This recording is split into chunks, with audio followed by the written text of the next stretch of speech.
Welcome back to another episode of Spilling the Tea with Dr. Hendrix. And Gabriel D. That's me. And your favorite, Lava Lee.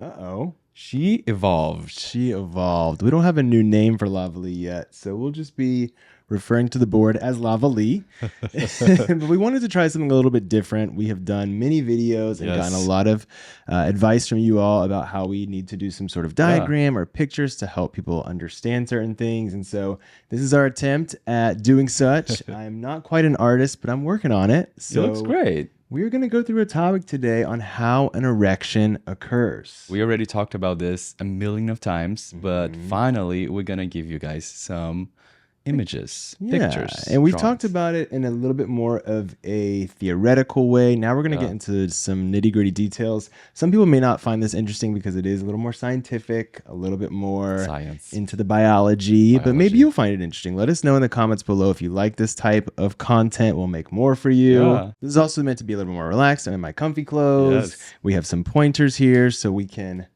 point at the pictures that we are referring to. But super excited for this new journey. Let's do it. Welcome to season 2 of Spilling the Tea.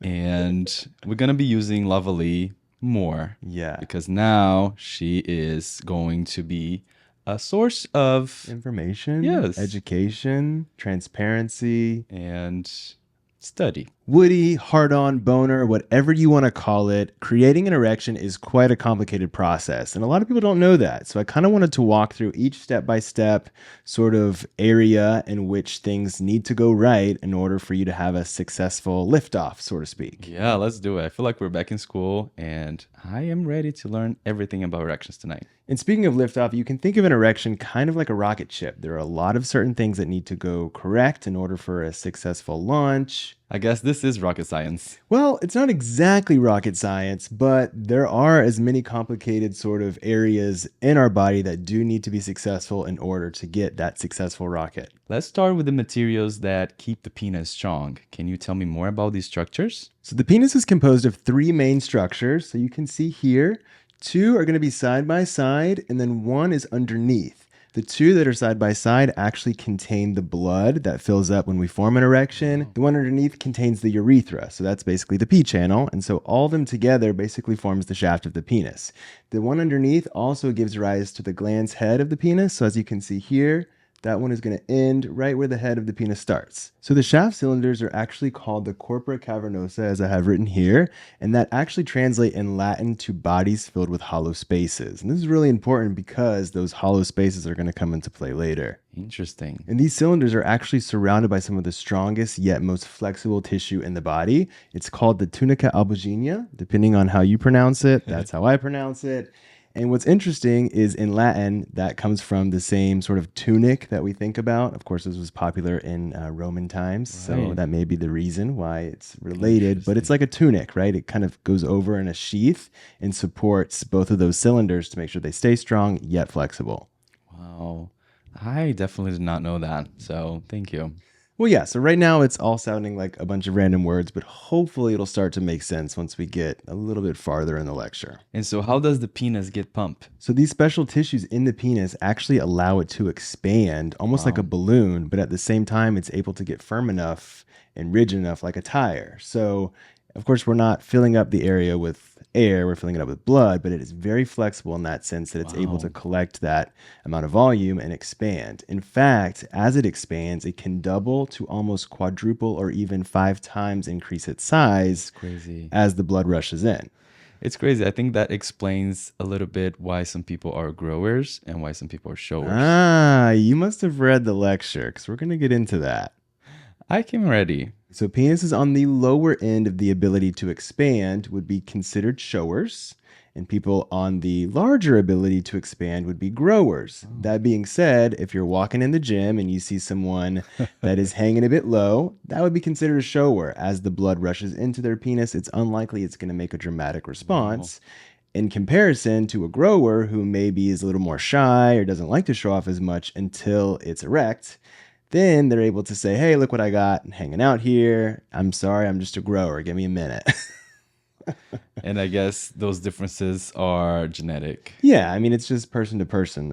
You eventually reach that maximum either way, whether you're a grower or a shower. Just some people are able to kind of have more of that length all the time in comparison to others who need a little bit of loving to make it a little larger and ready for the loving oven. So the penis fills with blood to become erect.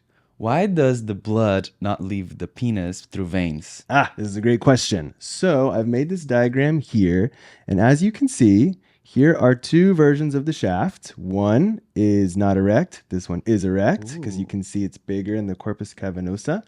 So the blood is coming through the center part of the corpus cavernosa here, all right? It's filling up the area. And as you can see, this is a non-erect penis, and the veins are represented in blue here.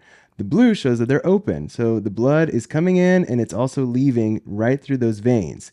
As the corpus cavernosa gets full of blood and the penis gets larger and larger, it starts to compromise these veins that are actually in the wall of the shaft. Wow. So as it gets bigger and it starts to expand, it closes off the veins and prevents blood from leaving. So the blood gets stuck there. Wow. Usually this is a problem. You don't typically want blood stuck in places for long periods of time because that increases the risk of a clot or things to go wrong. But the penis is specifically designed and engineered to handle this type of pressure. And so as the blood continues to go through and those veins get shut off, there is no way for the blood to leave. And also the pressure inside the penis actually gets so high that it's higher than your blood pressure. Wow. So there's no more new blood coming in and there's no more blood from the penis leaving. And thus you have an erection. So the blood is stuck there until the finale. Yeah, until it's over. And this is why some people have problems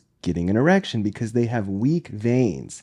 The veins don't compress very well. Maybe over time they get calcified or they get damaged as we age. And so sometimes this can be one of the reasons why the blood just keeps slipping through the penis and those veins never really properly close to allow that blood to stay there long enough to create a fulfilling erection. Fascinating. I feel like now I comprehend a little bit more about the blood going through the penis. And now that you have this information, you could take over the world. I actually can. Thank you. I'll see you tomorrow. Don't leave yet. We're not done. Right. So once the blood is inside the penis, trapped, is that the maximum erection possible? That's a great question. So that does represent the maximum volume that can be inside the penis, but we can still increase pressure by working our muscles. So that's why I have this diagram listed here. You'll see there's a couple muscles, but the one we're going to talk about right now is the ischiocavernosus muscle. So this muscle is actually what can be contracted, and we contract it during the Kegel exercise, which we talked about in previous videos, but it can actually help to sort of thrust or pump the pressure up. So sometimes you may notice this if you're in an encounter and you have an erection and you notice you're able to sort of squeeze and you can feel maybe a slight increase in pressure. We call it a throbbing sensation. That's because those muscles are contracting and pushing the pressure, not necessarily increasing volume, but pushing that pressure up so you get an extra push, so to speak. That makes sense. We learn about Kegel exercises, and now I feel like everything is coming together because now we are learning with practice, examples, and images, and yeah, it makes sense. Yeah, and that's what I really wanted to do is to create a way we can use all the information we've learned so far, put it a little bit here on the board, talk about it, and make it maybe more of an educational experience. And yes, this is not going to be important or interesting to some people out there, but if you are interested, we hope to create a lot more of these lectures because I had a lot of fun making this. And I have fun learning. This is incredible. I feel like I'm a student. You are a student. We're all students, right? Going back to throbbing, I feel like throb in this particular situation is a good thing. Yeah, usually you think of throbbing as a problem, like, oh, my knee is throbbing in pain, or my elbow, or something wrong. This is a good throb. This sensation, the blood collecting, is creating a positive throb. I agree. So what makes the penis shaft so tough? This is definitely an important question because, again, there's an increase in pressure there. During sex, the penis is definitely getting a lot of activity, a lot of exercise. It's not made of bone and there's not much muscle there. So the question is, how is it so tough? And the reality is that it comes from collagen. Wow. So we discussed a little bit about that tunica albuginea earlier. This material is actually made of collagen, but a very specific type. So this collagen not only is going to be wound around the shafts, but it's also going to be creating a longitudinal sort of mesh. And this is very unique to the penis. There's actually nowhere in our body that has this type of landscape specifically for collagen. There's also about 5% of those fibers that are elastin, which is also similar to the elastic in our waistband. So it's able to stretch a little bit, but also maintain its strength. Oh, that's incredible. Yeah, so there's this circular layer of collagen, there's a longitudinal layer of collagen, and of course we know this because when there's something specific about an organ, there's probably a disease associated with it. And we'll talk about that in another lecture.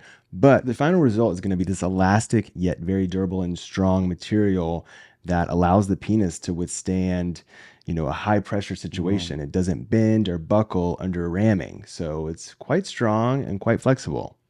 Incredible how all those processes are happening just to get us erect. Yeah, and we really haven't even started with the chemicals being released, the nerves, and the important other areas that are going to lead us into why some people need to take ED medication and what things can go wrong that causes an erection to fail. So we talk about the two main cylinders that fill with blood, the corpora cavernosa and the tunica albuginea. Yep. What about the tunica spongiosum? Great question. So as you mentioned, that third cylinder is going to be that tunica spongiosum.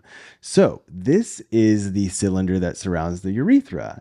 And it's a little bit different. It does not contain the same amount of collagen and elastin fibers. It does not get as firm during an erection. In fact, this is great. This protects the urethra so you don't have problems urinating or an inability to urinate after sex. So yes, it is very difficult to pee after sex. Most people would report that, especially men. But imagine not being able to pee at all. Wow. If the tunica spongiosum was replaced by the tunica albuginea, there would be no urination after sex for quite some time. And if you can imagine, when you have to pee and you can't, not a great sensation. We're going to get into the details of why it's difficult to pee after sex later. But in general, that tunica spongiosum protects us from being able to have any problems urinating right after sex. That makes sense. So let's talk about the blood that goes into the penis and out the penis.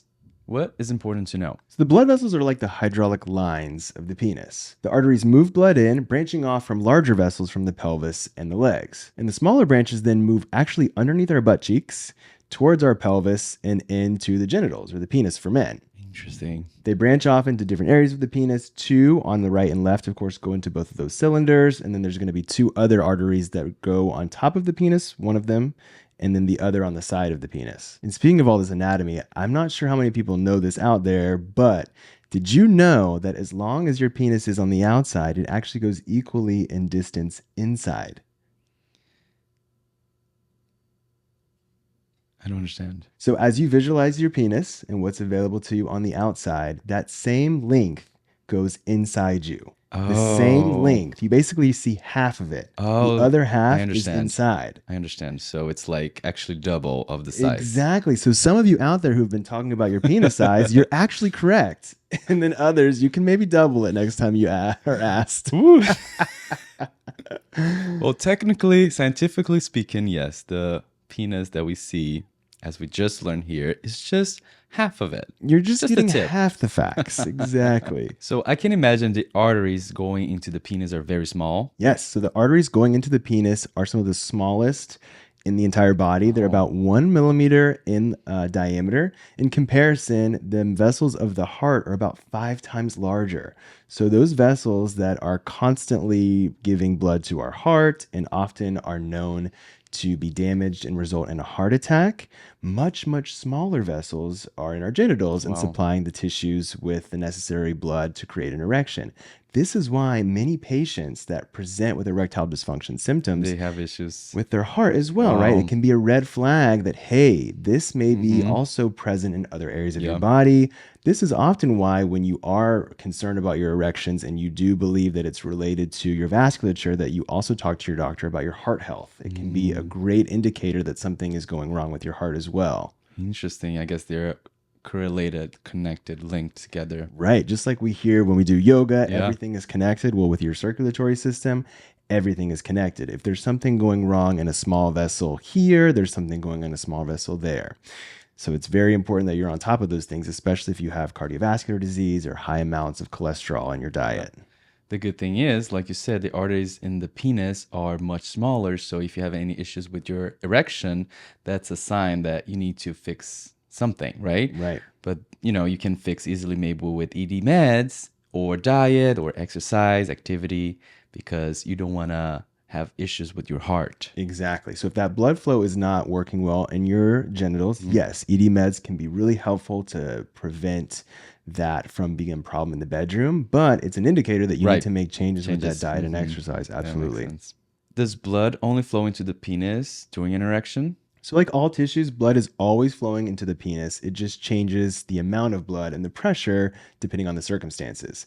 So, we know that the blood vessels, just like everywhere in the body, in the penis are lined with a muscular layer. And so that muscular layer is going to respond to stimulation, usually by nerves or by chemicals in the bloodstream that will tell it to either relax, so dilate, opening up a faucet and allowing more blood in, or to constrict, close the faucet and reduce the amount of blood flow that's moving in. So in general, blood is always going through the genitals.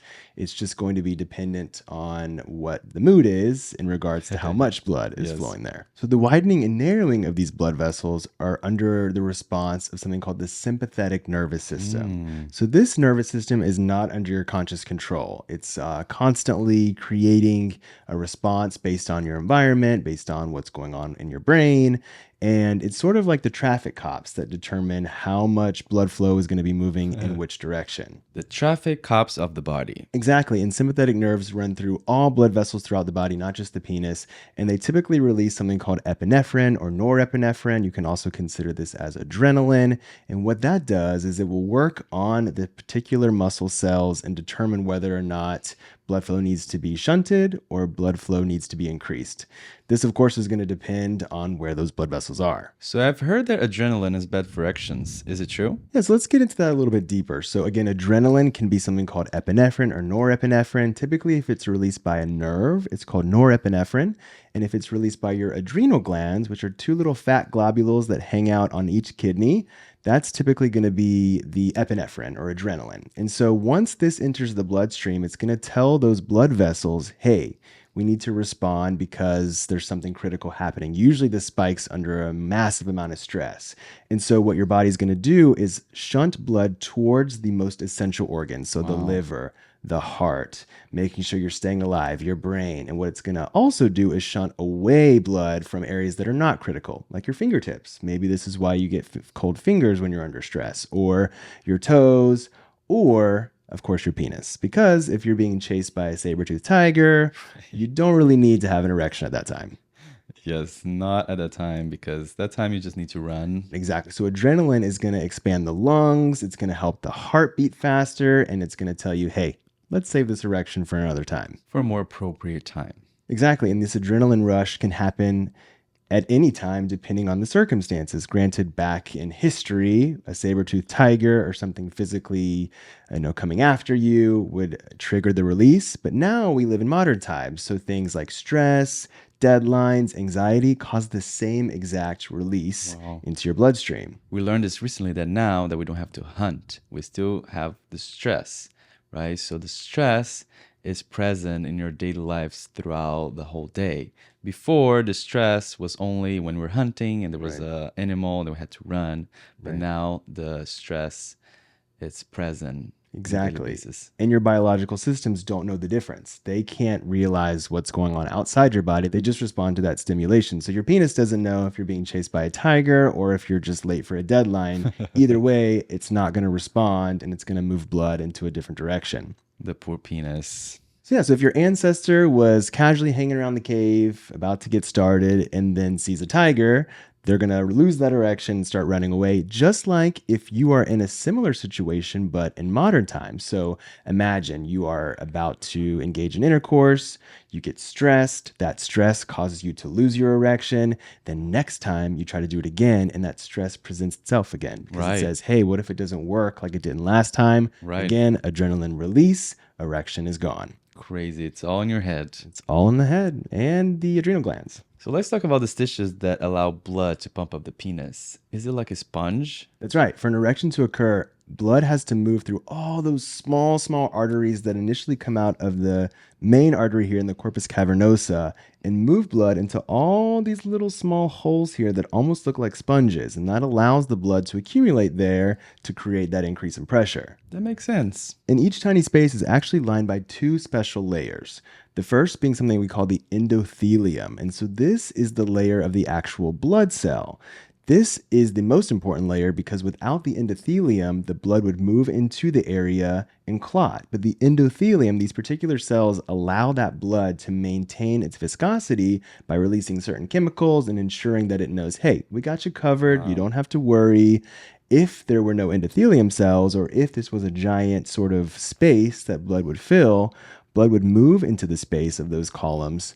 It would coagulate or clot and create a massive damage to the tissue. In about a couple hours, your penis would be no more, and that would be the end of that. Thank God for the endothelius. And that second layer is, of course, going to be the muscle layer, which we've also talked about already in the past, but that allows for those sponge-like cavities to open and to close depending on the mood and depending on the amount of adrenaline or norepinephrine that's going to be stimulating it. Of course, we want it to expand, and so those muscles will dilate to create an erection, and when that erection is time to go, they will contract, pushing out that blood and allowing it to sort of go back to its natural state. Time to go to bed. Time to go to bed. Are there other nerves that we should know about? For every force, there is an equal yet opposing force, or something like that. Yeah, some sort of phrase along those lines. So yes, there is another branch of nerves called the parasympathetic nerves. Right. Again, these are not under your conscious control, but they sort of work in contrast to the sympathetic. These nerves cause that smooth muscle to relax, again, allowing for it to increase the amount of volume of blood, increase pressure, and thus create an erection. And as I mentioned, the parasympathetic and sympathetic nerves are in constant contrast or constant battle over who's going to control the penis. Only one can win. Wow. Who's winning for you at the moment? No, I'm just kidding. Sympathetic. Well, relax. This is a serious discussion, so we're not using the penis at this moment. Yes. I have a bonus question for you. So what do dynamites, hot rods, and the erection have in common? They all contain nitrous oxide. Which is? Masculine, bro. In scientific terms. Right. Nitric oxide is actually a product of nitroglycerin. Ooh. And so nitroglycerin is used in various things around the world. But in your body, nitric oxide is really important to relax that smooth muscle. Sounds like a good guy. Yeah, and as it relaxes that smooth muscle, it increases blood flow. And this molecule is so important that in 1992, it was named Molecule of the Year. Wow. Because apparently there's a competition. Well, I guess this molecule was the cover of the magazine. Yeah, and in 1998, actually, the people who were researching nitric oxide won the Nobel Prize. So it's quite a big deal. Big deal. And not so long ago. Exactly. And so we do know that nitric oxide is going to stimulate, again, those smooth muscles to relax, increasing blood flow. We also know that those parasympathetic nerve fibers actually release nitric oxide. So again, this is how they sort of come into play and stimulate those muscles to relax. And on top of that, the endothelial cells that keep our blood protected while it's in the penis also release nitric oxide. So there's multiple factors that are pushing this out to increase that blood flow and help you sustain your erection. Everything in our body is working together to keep our erections firm and sustainable. Well, reproduction is extremely important in the survival of our species. So you would think it would be a high priority item, and it certainly is. For some people. You know, that's another topic for another day, but there's definitely still some importance to those who can't reproduce. Absolutely. I have to agree with you. And finally, one of the really important aspects of nitric oxide is it only lasts for a very short period of time. So this is where things can start to get a little murky if you have disease or other issues at play that can damage your nitric oxide production. Oh, you just have one short window for this guy to show up and do its thing. Exactly. Are there any ways to manipulate this nitric oxide for a better erection? Pharmacology. There were some people who decided to work very closely on this and they created Viagra. So that is actually how most erectile dysfunction medications work. They prolong that nitric oxide, so it prolongs its effects on your smooth muscle cells, allowing that smooth muscle to remain relaxed for a longer period of time, increasing that blood flow for a more firm, longer lasting erection. I feel like after all those videos talking about lasting longer erections, we're finally having this more exemplified, Yeah. clear, concise, and consistent structured understanding of what's going on. Absolutely. So basically, there's an enzyme that hangs around that nitric oxide called phosphodiesterase. This enzyme breaks it down and makes it inactive. We do need phosphodiesterase, otherwise we'd all be walking around with erections. And that is not conducive to a normal day-to-day lifestyle in 2024. So Viagra, Cialis, these other ED medications work by something called a phosphodiesterase inhibition. Wow. So basically it's called phosphodiesterase 5. These medications block that enzyme from working, so allow that nitric oxide to accumulate, to be stronger, and to allow that blood flow to give you a nice, long-lasting erection so you can please yourself and your partner. Incredible. It is incredible. These medications have gone through a lot in their short lifespan. They have gone through public humiliation. Yep. They've been said Taboo. they cause issues with the heart. They have lots of taboo. But the reality is the majority of them are extremely safe. Of course, you want to talk to your doctor if it's appropriate for you, if you're having trouble, maintaining or sustaining your erection. But in general, this was a really fun discussion. I hope that people out there also enjoyed it. I love to teach. People often ask, why did you go into medicine? And I think the main reason is I love to teach. I love to learn. I love health and science. And so hopefully we can create more of these types of dynamic lectures, a little more laughing, a little more relaxed, and a little education. Absolutely. And I love biology. I love to learn. And I feel like I never had a good biology teacher in school. And you might be the perfect You teacher. think? Well, that is very nice coming from you. I really appreciate that because you've actually had some great teachers in your past. You've talked about them before. So on our next episode, though, I think what we want to do is talk about who is controlling the penis. Does it control itself, which it certainly has the ability to do? Is it controlled by our brain, which we certainly have the ability to do? We're going to dive deeper into that next time. Yeah.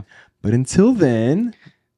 Don't forget to subscribe to our channel, like this video, share, post, comment. You know the drill. You know the drill. Let us know what you thought of this video, and we look forward to seeing you next time at another episode. Or lecture, whatever you want to call it.